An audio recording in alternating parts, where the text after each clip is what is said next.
Hello friends, welcome again to my YouTube channel. So पिछली video में हमने पढ़ लिया था कि इंडस्ट्रीज़ क्या होती है और पेपर हमारा जो है पेपर वो कैसे बनता है। और हमने पढ़ा था कि क्लासिफिकेशन ऑफ इंडस्ट्रीज़ क्या थी। इंडस्ट्रीज 3 टाइप्स की होती है, रॉ मटेरियल, साइज़ और ऑनरशिप के बेस में। तो हमने रॉ मटेरियल का पढ़ लिया था, साइज़ के बेस में आज हम इंडस्ट्रीज़ पढ़ेंगे। Okay, it refers to an amount of capital invest, मतलब उनके पास कितना पैसा है। नंबर ऑफ पीपल कितने हैं।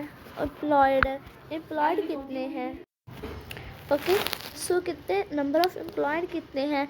वॉल्यूम ऑफ प्रोडक्शन, मतलब कितना प्रोडक्शन होता है। ओके, बेस्ड ऑन साइज, मतलब साइज़ के बेस में जो इंडस्ट्रीज हैं वो 2 टाइप्स के, स्मॉल स्केल और लार्ज स्केल इंडस्ट्रीज। जैसे देखिए, स्मॉल स्केल इंडस्ट्रीज क्या होती हैं, जैसे 1 मिनट प्लीज़। यस, जैसे कॉटेज और हाउस होल्ड हो गया। कॉटेज और house hold industries type of small scale industry. Okay, जो कॉटेज और हाउस होल्ड बनाने की इंडस्ट्रीज होती है वो क्या होती है, स्मॉल स्केल इंडस्ट्री होती है। Where the product are manufactured by hand, जहाँ वहाँ पे चीज़ें हाथ से बनाई जाती हैं। बाय आर्टिस्ट के द्वारा बनाई जाती है। बास्केट वेबिंग हो गया, जैसे पोट्री एंड अदर, जो भी हाथ से हम क्राफ्ट बनाते हैं। कॉटेज वो किसके एग्जांपल है, कॉटेज इंडस्ट्री की। Small scale industry as compare to large scale industry that produce large volume of production. देखिए, अगर हम स्मॉल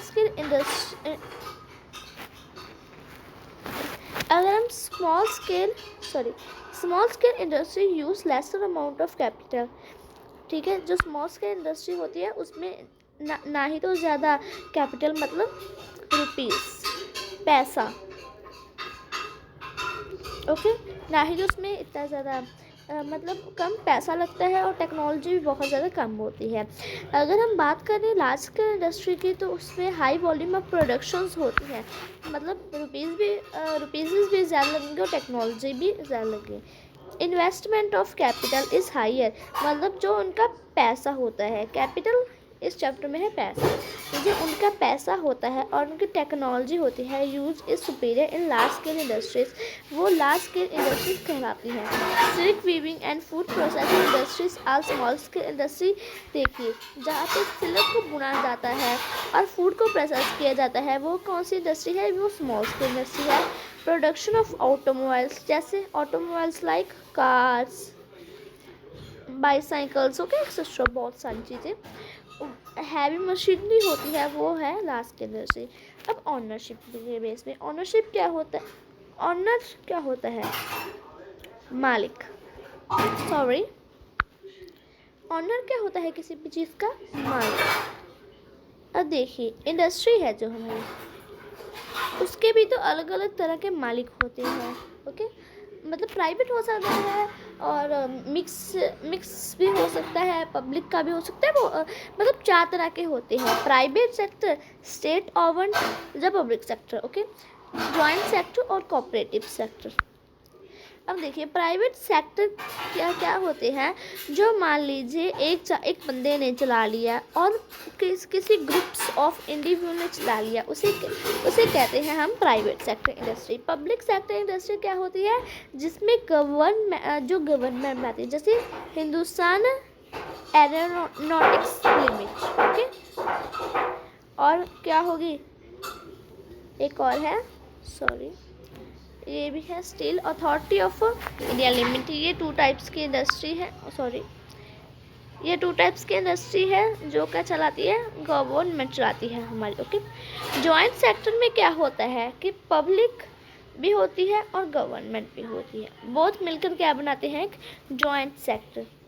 ओके, ऐसे क्या होगा, मारुति उद्योग लिमिट्स, ये इसकी एग्जाम्पल है। Okay,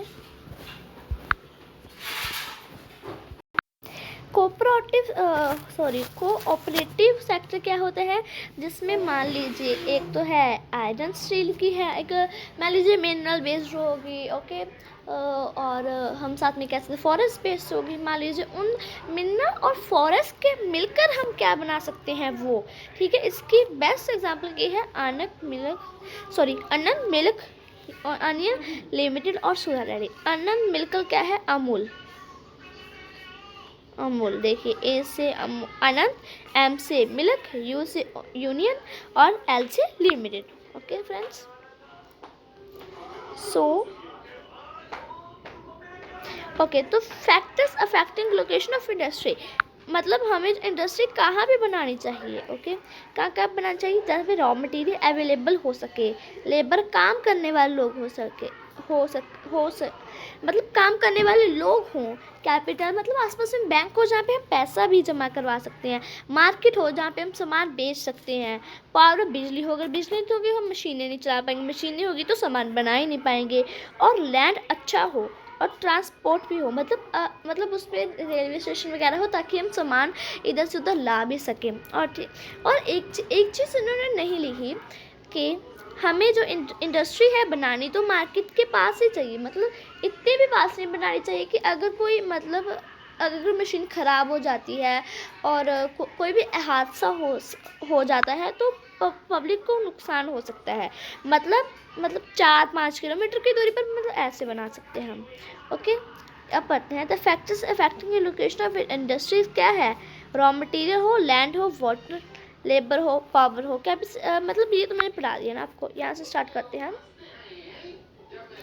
industries are situated where सब और all of these factors easily available। Industry situated मतलब सेटअप, हम इंडस्ट्री कहाँ पे सेटअप कर सकते हैं, जहाँ पे ये सारे फैक्टर्स अवेलेबल हों।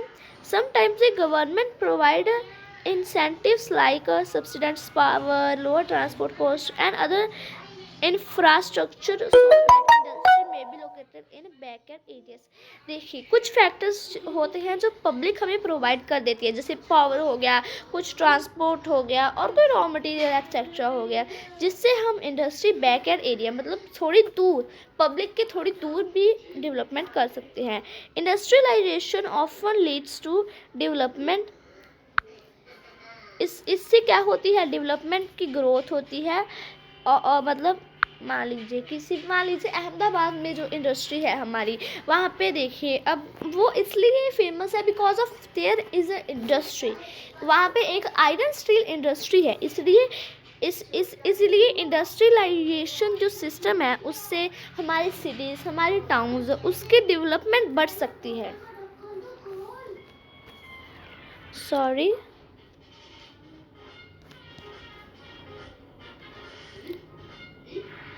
सॉरी थोड़ा सा ना वो हो गया था, बट अभी कोई बात नहीं, अभी सही है।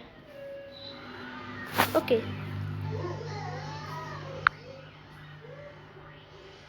Industrial system. ओके, इंडस्ट्रियल का सिस्टम क्या होता है, देखिए, an industrial system consists of input process output. देखिए, ये हमने 4th एग्रीकल्चर में पढ़ा था, output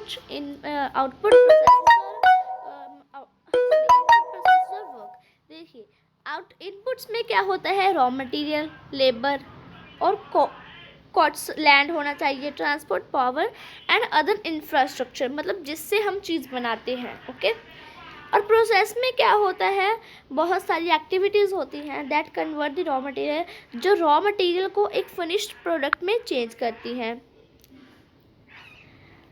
the outputs are the end product, output end product होता है, एंड प्रोडक्ट मतलब वो फिनिश प्रोडक्ट होता है जो बहुत सारे प्रोसेसेस के बाद हमें मिलता है, आउटपुट उसे कहते हैं। And the income earned from it, और जो हमें पैसा मिलता है उसे बेचकर। In the case of textile industry, अगर हम टेक्सटाइल इंडस्ट्री की बात करें, द इनपुट में भी कॉटन हो सकता है, इनपुट क्या हो सकता है, कॉटन, ह्यूमन लेबर, फैक्ट्री और ट्रांसपोर्ट हो सकता है। ट्रांसपोर्ट क्यों होता है, कभी कभी ऐसा होता है कि हाँ हमारे पास ट्रांसपोर्ट होता है और मतलब जहाँ पे मान लीजिए हमने इंडस्ट्री सेटअप कर ली, एक नदी भी है वहाँ पे, ओके, पानी है हमारे पास, और एक मिनट, मान लीजिए यहाँ पे हमने इंडस्ट्री सेटअप कर ली, यहाँ पास में पानी भी है और ठीक है, यहाँ पे जो है मिनरल्स निकलते हैं और यहाँ पे पहाड़ भी है और बिजली तो है यहाँ पे है ही। बट हाँ, यहाँ पे एक मतलब ट्रेन भी जाती आती है, ठीक है, यहाँ पे स्टेशन भी है नियर बाय हमारे पास एक, और सिर्फ मिनरल्स का, ठीक है, मतलब जिसमें सामान लाना जाता है अकेला, मतलब वो वाला नहीं, पब्लिक वाला, जिसमें सामान होता है अकेला। एक अलग ट्रेन होती है जिसमें सिर्फ और सिर्फ सामान होता है। मान लीजिए हमारे पास सिर्फ मार्केट नहीं है, हमारे पास रॉ मटेरियल नहीं है, तो जो क्या है, ट्रेन के द्वारा हम उसे मंगवा सकते हैं, इसलिए ट्रांसपोर्ट भी ज़रूरी होता है। द डाइंग प्रोसेस इंक्लूड क्या होता है, ginning, spinning, weaving, dyeing and printing. The output is shirt, और उसमें आउटपुट क्या आता है कॉटेज इंडस्ट्री में, हमारा शर्ट जो हम पहनते हैं। Okay, industrial regions. Industrial regions emerge when a number of industries located close to each other and share the benefits of their closeness. Industrial region उसे कहते हैं जहाँ मान लीजिए भारत में, मान लीजिए अहमदाबाद में चीन 4, मतलब मान लीजिए भारत, चीन, मतलब ये हम कह सकते हैं कि किसी भी रीजन में, मान लीजिए किसी भी एक जगह है, वहाँ पे 3-4 इंडस्ट्रीज इकट्ठी हैं। ओके, तो वो शेयर करती है अपने बेनिफिट्स, अगर किसी के पास कुछ नहीं होता तो वो दे देता है ना, ऐसे उसे कहते हैं इंडस्ट्रियल रीजन। इंडस्ट्रियल रीजन तभी होता इमर्ज, मतलब तभी होता है जब मतलब कि वो अपनी क्लोजनेस, मतलब अपने करीब करीब होने का फ़ायदा उठाए। Okay, major industrial region of the world क्या है, eastern North America, western and central Europe, eastern Europe and eastern Asia. ये सिर्फ पढ़ने के लिए है, हम आप हमें समझ नहीं सकते, पर आपको ये याद करना है। ओके, मेजर एक minute, yes, major industrial region tend to be located in temperate area, मतलब कहाँ पे है, टेम्परेट एरिया में, सी पोर्ट्स के मतलब पास है, and specially near coal field, जहाँ पे कोल फील्ड है वहाँ पे भी है। India has several industry region, Mumbai Pune cluster है, बेंगलोर तमिलनाडु रीजन है, हुगली रीजन है, Ahmedabad Baroda region, Chota Nagpur industrial belt, Visakhapatnam Guntur belt, Gurgaon Delhi Meerut region and the Kollam Thiruvananthapuram industrial cluster. Okay, ये हमारे जो यहाँ से लेकर यहाँ तक है, ये सारे क्या है, इंडियन के रीजन्स है। कौन से रीजन्स, इंडस्ट्रियल रीजन्स। ओके, देखिए ये बताया कि डिज़ास्टर हुआ था, चलो मैं बता देती हूँ आपको इसकी स्टोरी। हम यहाँ से स्टार्ट करते हैं, बिकॉज ऑफ यहाँ पे कुछ दिया है। One of the first industrial disaster of all time occurred in Bhopal. देखिए भोपाल में एक डिज़ास्टर हुआ था, एक धमाका हुआ था, ठीक है, कब हुआ था, 3 दिसंबर 1984 को, कितने बजे के अराउंड, ये मतलब टाइम सही नहीं दिया गया है यहाँ पे ना, ये गलत है टाइम, मतलब 3 बजे, यस सुबह के 3 बजे हुआ था। It was a technological accident, मतलब ये किसी मतलब टेक्नोलॉजी से ही हुआ था, मतलब कोई मशीन पे कुछ गलत डल जाता है ना, वैसे ही हुआ था। इन विच हाईली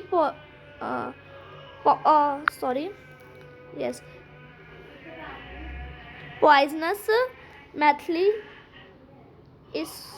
इसाइनेट, मतलब MIC की गैस की वजह से हुआ था, with hydrogen cyanide and other reaction production leaked, मतलब ये लीक हो गई थी, इनकी जो पाइप होती है वो लीक हो गई थी, इसलिए मतलब यहाँ पे डेथ्स हो गई थी। अराउंड 3598 के करीब हुई थी, कब हुई थी, 1989 में। देखिए यहाँ पे तो बहुत सारा मतलब क्या पॉइजन की वजह से हुई थी, पर एक और भी हुई थी जिसमें 3598 लोग जो हैं वो मर गए थे, कब, 1989 में। ओके, और अनदर एक्सीडेंट कहाँ पे हुआ था, ये चाइना में हुआ था, कब हुआ था, 23 दिसंबर 2005, क्योंकि उसमें जो गैस है वो लीक वगैरह हो गई थी, चोकिंग में हुआ था और 2300 पीपल मर गए थे और 900 पीपल इंजर्ड हो गए थे और 64,000 पीपल वर इवैक्यूएटेड मतलब होता है कि भी किसकी आँख चली जाए, है ना, मतलब इंजर्ड ही कह सकते हैं, ये तो मतलब वैसे ही इंजर्ड हो गए थे। और इवैक्यूएटेड इंजर्ड होता है कभी हम मतलब कि कहीं पे भी हमारे चोट लग जाती है ना वैसे, पर इवैक्यूएट होता है, हम कहते नहीं कि हैंडीकैप्ड पीपल मतलब 64,000 पीपल जो है वो मतलब कह सकते हैं हैंडीकैप्ड हो गए थे। Many people die because they were unable to run after the exploration, बहुत सारे पीपल मर भी गए थे बिकॉज ऑफ क्योंकि वो भाग नहीं पाए थे वहाँ से। Those who could not escape in time suffered burn their eyes, किसी की स्किन जल गई, किसकी आई जल गई, किसी की लंग्स गैस से, ठीक है।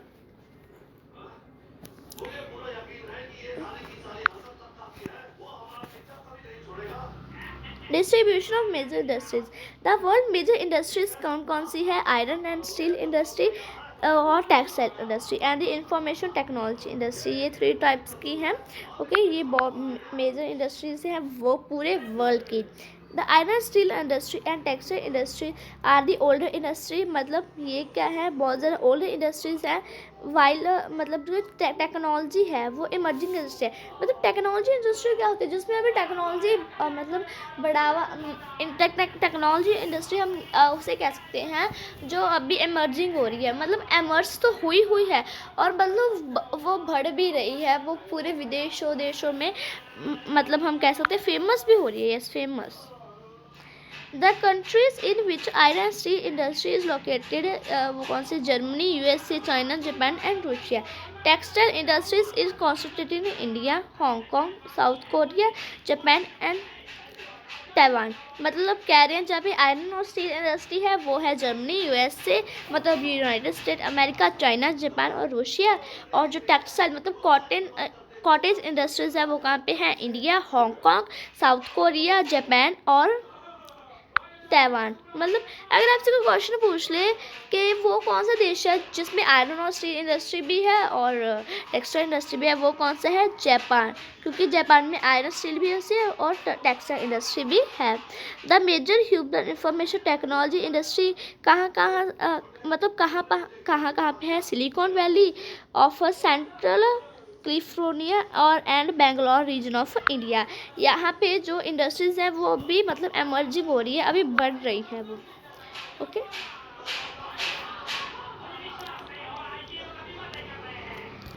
देखो फ्रेंड्स, आज हम पढ़ेंगे, 1 मिनट। यस, आज हम ये देखिए आप ना पेज नंबर देखिए 52।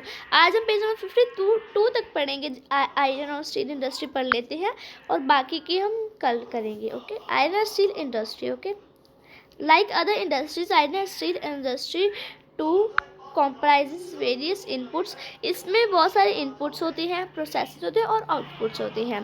दिस इज़ फीडर इंडस्ट्री, ये फीडर इंडस्ट्री होती है। क्यों?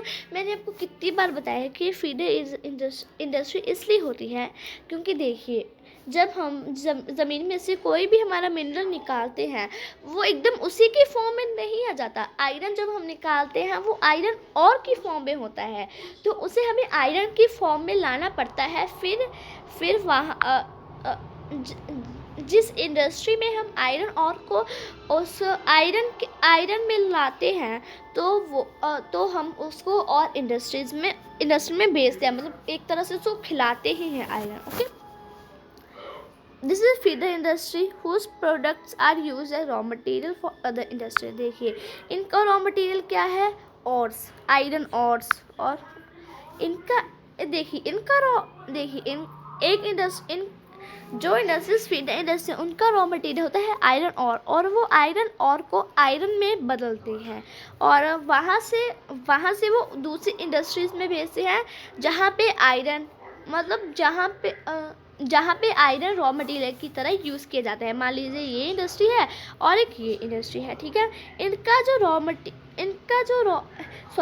जो आउटपुट होता है ना, आउटपुट जैसे आयरन है आउटपुट, ठीक है। इनका आउटपुट क्या होता है, आयरन जो बनता है, और वो इस इंडस्ट्री के लिए इनपुट होता है। इनके लिए तो आउटपुट है इस इंडस्ट्री के लिए, पर इसके लिए इनपुट है। ओके, समझ में आएगी बात। The inputs for industry include raw material, क्या क्या होता है, सच एज आयरन और हो गया, कोल हो गया, लिमस्टोन हो गया, along with labour, capital site, मतलब ये सारी इंफ्रास्ट्रक्चर, मतलब जो उसे बनाने में काम आती है। Okay, the process of converting iron into steel, देखिए आयरन और को स्टील में कन्वर्ट करना, उसमें बहुत सारी स्टेजेस होती हैं। The raw material is put in blast furnace where it undergoes melting. Okay, जो रॉ मटेरियल मतलब आयरन और है, उसको किसमें भेजा जाता है, ब्लास्टिंग फर्नेंस में, जहाँ पे वो मेल्टिंग होता है। ठीक है, इट इज़ देन रिफाइंड, बाद में उसको रिफाइंड किया जाता है। द आउटपुट ऑब्टेन्ड स्टील, और बाद में हमें स्टील मिलता है, विच में be use by other industries as raw material, और स्टील अदर इंडस्ट्रीज के मतलब अदर इंडस्ट्रीज को लाइक रॉ मटेरियल यूज़ करती हैं। तो आज के लिए हम इतना ही, और बाकी हम कल पढ़ेंगे। So bye bye friends, see you again.